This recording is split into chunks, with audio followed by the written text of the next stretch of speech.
Kenapa semua kawan-kawan aku kaya? Aku tak ada apa-apa. That's why zaman sekarang ni sebenarnya memang lagi susah daripada zaman dahulu.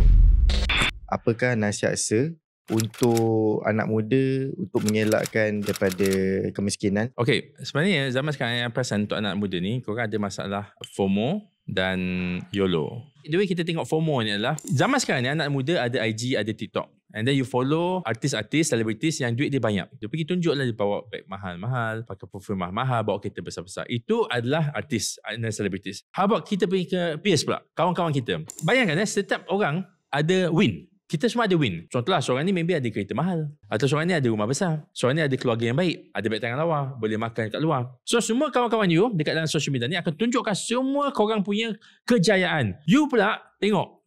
Kenapa semua kawan-kawan aku kaya?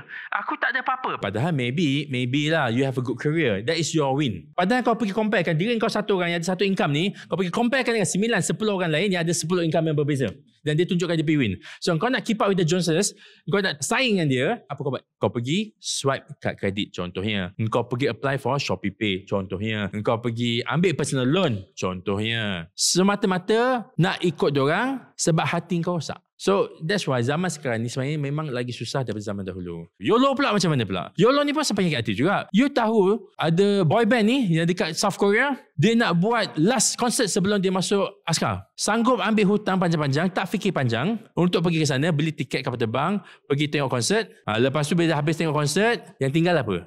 Hutang. Hutang tu yang kau kena bayar 5, 7, 10 tahun. Waktu tu lah kau akan marah semua orang. Marah kerajaan kenapa gaji tidak dinaikkan. There are things yang your control and there are things yang beyond your control. So by the way, YOLO ni sebenarnya salah. You don't live once. You live every day, you die once.